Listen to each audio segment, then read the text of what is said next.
Hi everyone, welcome to day 16. This beautiful woman next to me is my wife. I wanted to introduce you to her.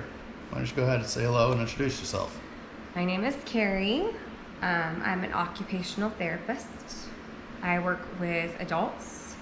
I've worked with kids, and we have 2 special needs boys for our own. Why don't you go ahead and tell everybody, because I told them in the past, when I was looking at doing carnivore, and I found the videos on it, and Jordan Peterson video, and the Joe Rogan videos, and even the Michaela Peterson videos. When I handed everything over to you, and I said, what do you think? Why don't you tell everyone why you thought this is a good fit for our family, and why you thought we should try it out? I have my entire life been taught that you eat low fat, that you try not to eat too many calories. How many calories in should be the number of calories that you burn out. We had been eating pretty healthy, organic, clean, and we just kept getting bigger and bigger and having a lot of belly bloat, and a lot of swelling and just joints starting to hurt. And we are in our 40s now, and we need to live a long time for our kids, and we decided we needed to make a change. And the videos that Brennan showed me, I did even more research than the ones that he sent me, because like I said, I watched all the testimony, and she's been watching all the medical ones. Yeah, so really looking at like Dr. Ken Berry and some of the other, Dr. Elizabeth Bray, I watched a couple of hers for women and hormones, and just really thought long and hard about what we have been taught our entire lives about fats, and that this actually really made sense. My experience going carnivore was a little bit different than Brennan's. I am still drinking coffee. Brennan is not drinking coffee. I don't think that's why I didn't have some of the symptoms that he was feeling, which was like the keto flu or just having the headaches and the body aches. I think that's mainly just I'm a lot bigger than she was. Yeah. Or is. Yeah, I think the most surprising thing to me was like day 3 and day 4, I honestly did not have any more sugar cravings. We still have lots of bread and things and fruit for the boys in the house. We can't completely get rid of all of our food that we had before, but I do not have the desire to eat it. I'm now looking at that food thinking that is what made me fat. That is what caused our belly bloat. That is the inflammation in our bodies. We're on day 16 together, and I have lost 10 pounds, and I feel amazing. So all my clothes are fitting better. I'm telling Brendan, look at my stomach. I don't know if Brendan will put some of my pictures up. We've been doing our thing to stay motivated has been actually seeing our physical progress. So I know for us girls, it takes longer to drop weight. The boys just lose it, and it's so easy. So for me to be motivated and to stay motivated, being able to see the physical characteristics, physical differences in our face, and our arms and our legs is just amazing. How do you feel it's affected your mental clarity? I do feel like I'm a little bit better thinking. I currently have a head cold, which is why I'm talking a little nasally. This is not my normal speaking voice. So the head cold and the sinus pressure is not really helping my mental clarity, but... Kids are back in school, that's part of it. Yeah, so... free germs for everyone. Yes, thank you, school. Very helpful. Everyone's had it in the house, and I was the last one to get it, and it's been a doozy, so... I think that my mental clarity is a little bit better. I don't feel as anxious, for sure, and I actually really like not having to have the argument, because one of our arguments was, well, what do you want for dinner? I know exactly what we're going to have for dinner. We're having meat. So that's really helpful.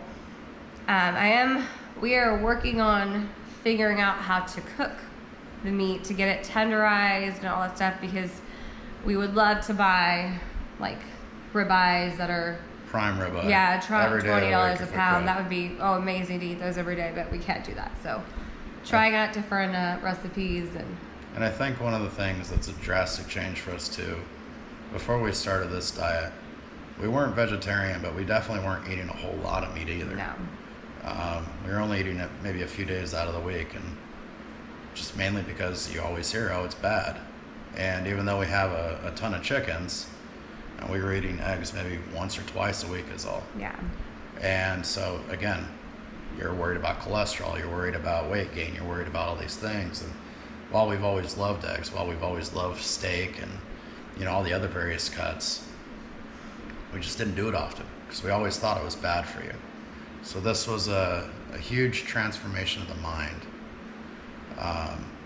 And still transforming, because I still go to the meat counter and I'm looking at the steak and I know marbling is good now. I would not pick marbling because I'm like, oh, it's fat. We don't want that. We want the nice clear steak. That's the one that we want.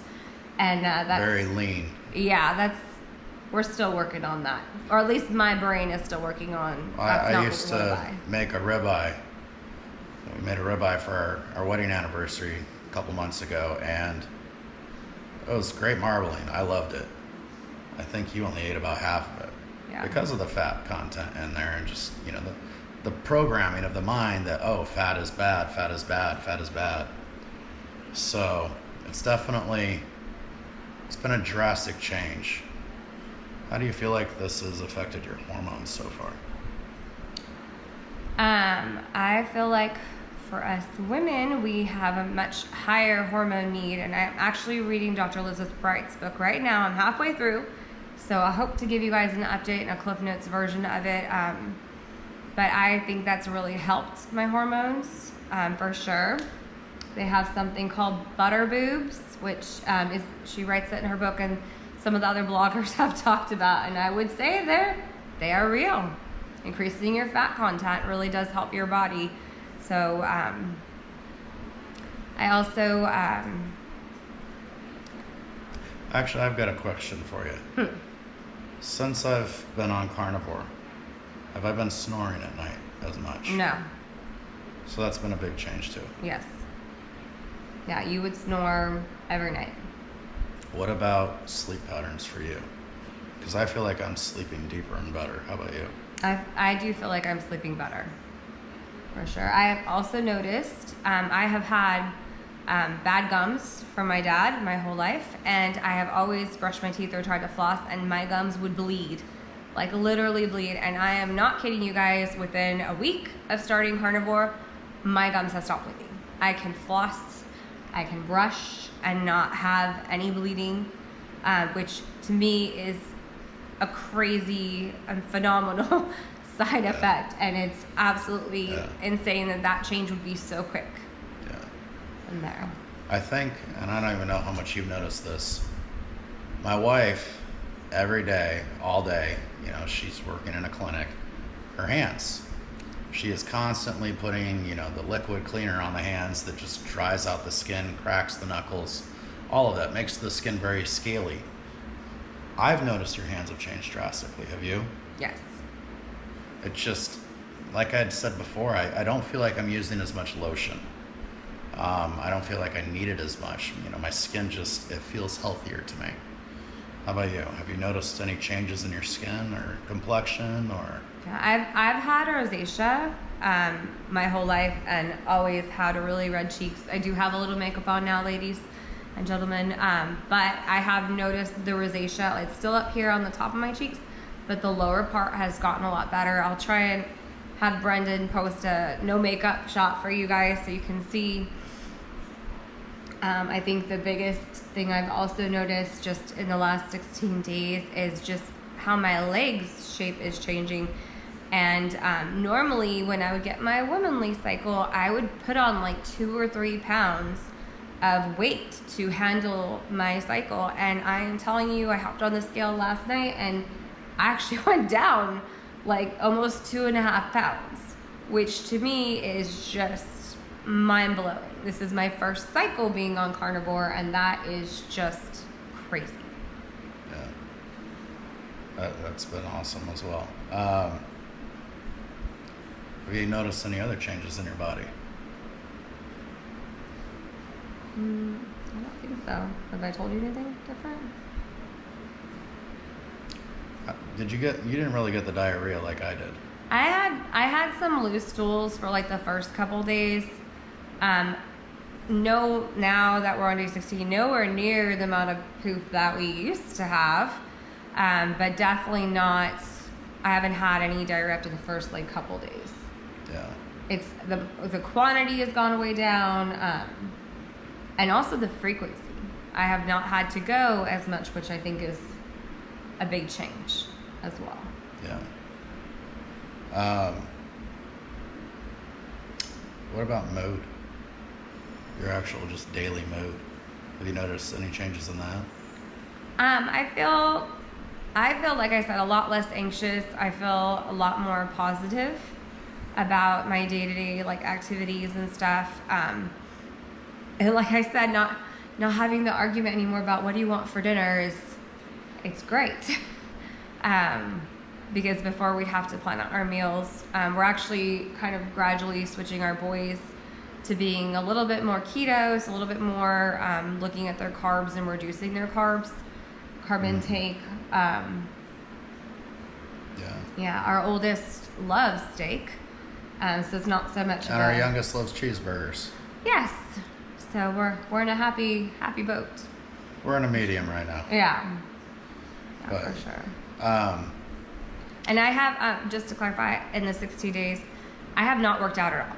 So this is 16 days, 10-pound weight loss with just changing what we're eating. I don't know how much research you've done on this, and this is a question I haven't even discussed with you yet. In regard, our oldest son, he has Down syndrome. He also has a heart condition. Do you have any concerns about this kind of a diet for him? No, I don't. I do not. The research that I've looked at is actually eating meat does not make a bunch of cholesterol and does not affect your hearts. I think the biggest thing that we looked at and one of the biggest reasons why we decided that we were going to try carnivore and are doing carnivore is that the food pyramid was basically not made by any dietitian or anyone that studies diet. It was basically the food lobbyists. Yeah, the food lobbyists and the agricultural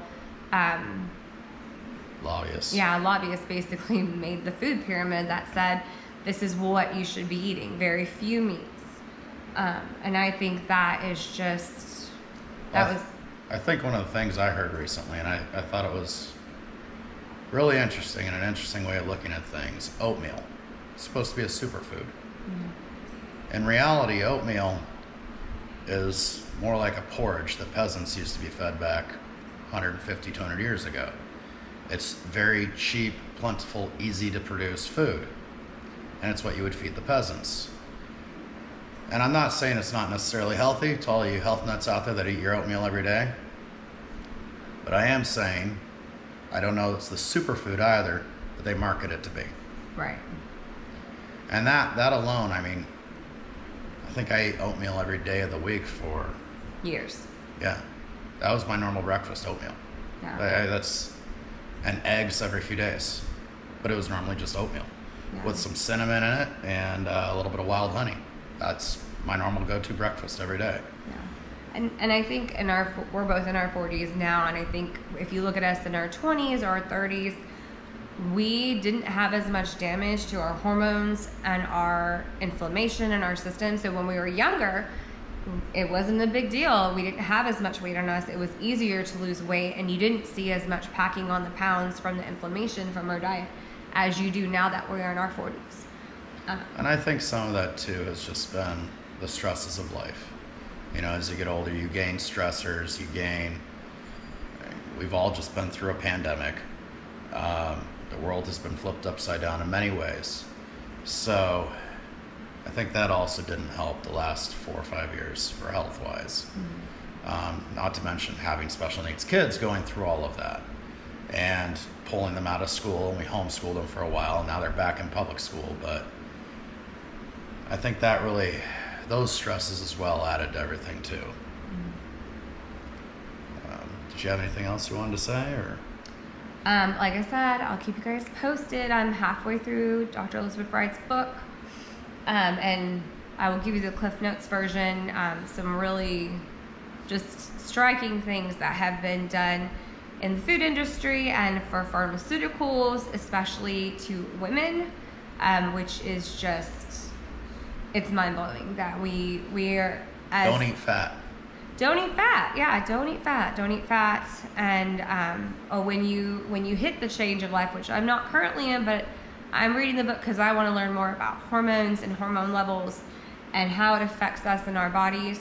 But I think one of the biggest striking things with the book is that, you know, when you hit that change in life, that the pharmaceutical companies say that you need hormone replacement therapy or you need estrogens, like supplements and stuff like that. And I've gotten mostly through those chapters, but I think the biggest thing is that no, you actually don't need that. That pharmaceutical companies have made drugs and renamed the same drugs, saying that, oh, well, now they're for this. Now you can use it, oh, it was for arthritis, and now you can use it for fibromyalgia. You can use it for something different. And so just being really careful for everyone to read the labels and read the side effects and really be educated, because there's a lot of things they're telling us that we should do or that we need to do, and just really having your eyes wide open to be double checking on that. I think one of the other things that I was just kind of thinking about as she's saying this, a while ago, that she's no longer with us, my family had a neighbor, next door neighbor, named Ann, and she lived up into her high 90s. And every day of every week, she ate nothing but bacon and eggs for breakfast. Didn't want any other that she called it the other crap. Bacon and eggs every single day of the week for breakfast. Mm-hmm. She was sharp as a tack. Lived up into her 90s, and she was independent that whole time. It wasn't until probably the last couple weeks of her life where she actually needed any kind of help. But even that's always stood out to me as well, and I always wondered about that. And now it's making a lot more sense to me as I'm learning about all this. You've got a lot of older patients. Have you discussed any of this with them? I actually haven't. I do have a lot of older patients, but a lot of them have dementia. So, like, if you're asking them about their childhood, they might not really remember how their life and how it's basically gone. But my life experience, I have my mom and my sister. My mom is type 2 diabetes. My sister is not diabetic, but she's probably pre-diabetes. And they both have had their gallbladder removed, which I think is for me to know that is what happened to them. You know, not everyone's path in life is the same medically, even if you're a family member. But to know that has happened now to two of my family members, and our gallbladder is so very necessary for processing fats and vitamin D. But for both of them to have not lost it, they've had them taken out. And the propensity, that's one of the most common surgeries for women, is to have our gallbladders removed. So I think that is a sad statistic to know that is a go-to for doctors to actually perform that surgery, because there's different alternatives and diet has a lot to do with it. And something else, guys, we checked my blood pressure for the first time in a while. My blood pressure has come down. Mm-hmm. And then we checked our blood sugar, something neither one of us have ever done. Right. A fasting first thing in the morning blood sugar. Yeah. And yours was? Mine was 98. And mine was 140. So again, I might be pre-diabetic. I expect it to keep coming down. Yeah. We'll be checking it every 30 days, probably. Probably about every 30 days, just to kind of monitor that number. I figure 30 days is a good round number to, see a dramatic amount of improvement and just body change overall. So, anything else? No, thank you guys for watching the videos. I know it's been encouraging for Brennan to kind of stay up to date on the vlog. Sorry I haven't joined sooner. Hope to be in a couple more videos in the future. Really, really helpful for you guys to give us a big thumbs up and a subscribe button. We really, really appreciate it. We really want to help educate people. My job as an occupational therapist is to help people. And I've got to tell you, going carnivore has really helped us with what we're eating, our mental state, our health state, our weight state, our bloating state. I hope Brennan will be putting the video of mine up so you guys can see. I'll probably add it in like right now. Yeah. I'll just do a split screen for you guys, so you're probably already looking at it. So you can see it and just see the difference, because I was just blown away when he put his video up on our computer screen, and you could just see the difference. It's amazing. And Brendan and Carrie, when you're watching this in 8, 9, 10 years from now, look back at this with fond memories, but don't ever come back to this again. Yeah. Good with that. We love you guys. God bless you. I'll see you tomorrow.